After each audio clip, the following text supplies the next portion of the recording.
हो सकता है, ये सबसे इंपॉर्टेंट सवाल है।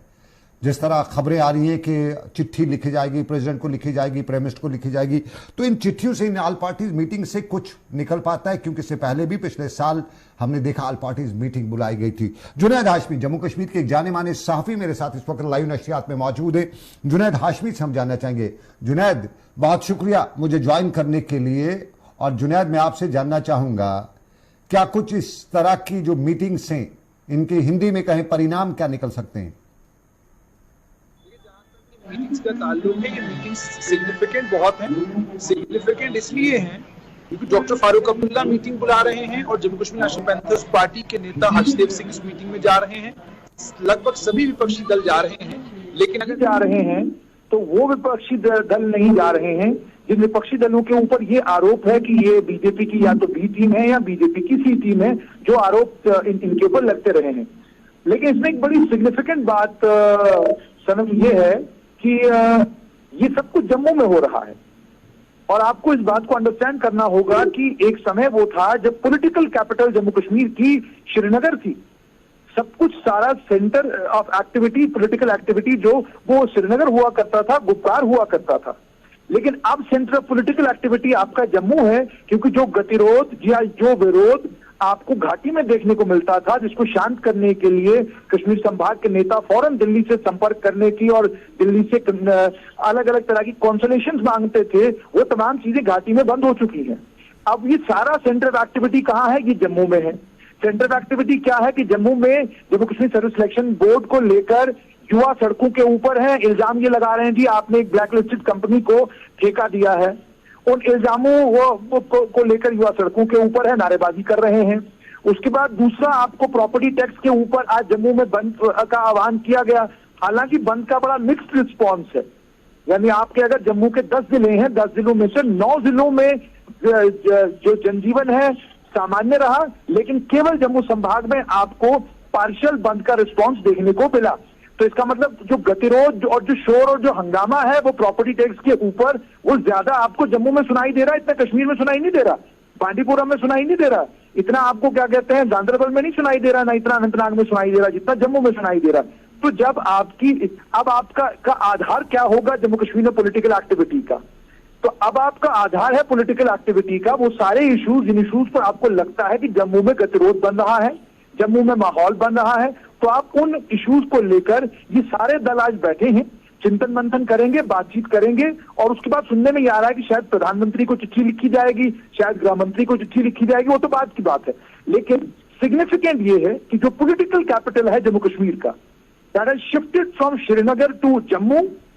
वो जो पॉलिटिकल इंपॉर्टेंस गुप्कार और सोनवार रोड की होती थी, वो पॉलिटिकल इंपॉर्टेंस इस वक्त आपको भटिंडी में डॉक्टर फारूक अब्दुल्ला के निवास की है और त्रिकुटा नगर में भारतीय जनता पार्टी के भवन की है।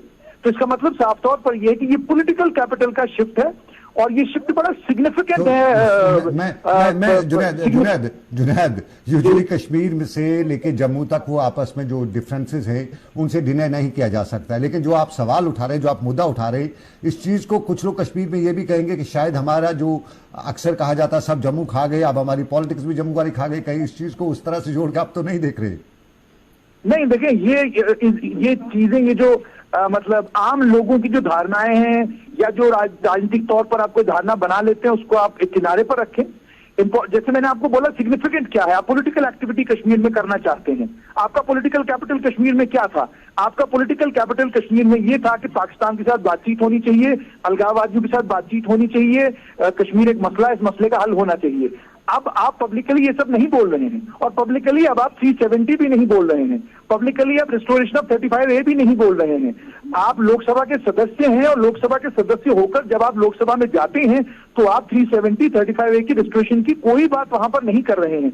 तो इसका मतलब ये है, इसका मतलब साफ तौर पर यह कि जो आपके मुद्दे थे, जिन पर जम्मू कश्मीर की राजनीति होती थी और जिसमें डिपेंडेंस होती थी सब कुछ, कश्मीर कैसे रिएक्ट करेगा, कश्मीर कैसे बिहेव करेगा, वो सारे का सारा जम्मू शिफ्ट हो चुका है।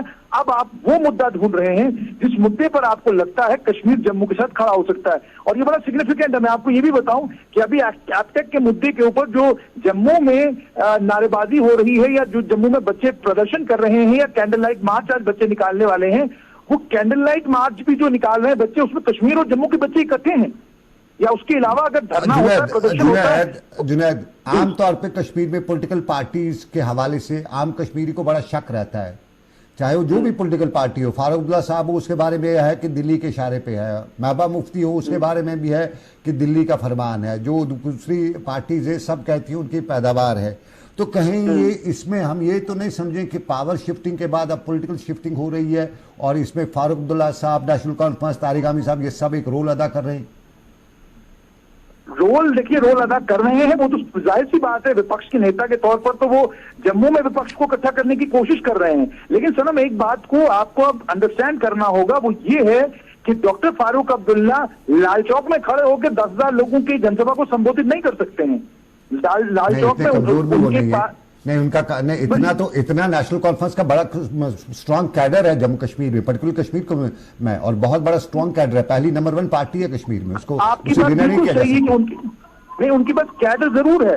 लेकिन जैसा मैंने आपको कहा कि जो जिस तरीके से आप इस राजनीति को जम्मू संभाग में प्ले कर सकते हैं, आप उस तरीके से इसको कश्मीर संभाग में प्ले नहीं कर पा रहे हैं। अगर आप कर पा रहे होते तो आपने अभी तक ये कर दिया होता। मैंने आपको बोला ना कि सबसे बड़ा ज्वलंत मुद्दा जो कश्मीर घाटी के नेताओं के लिए वो 370-35A है। बट पिछले दिनों आपने एक इंटरव्यू पढ़ा होगा जिसमें साफ तौर पर ये कहा गया कि Kashmiris have forgotten 35 and 370, they are saying move ahead, tell us something new.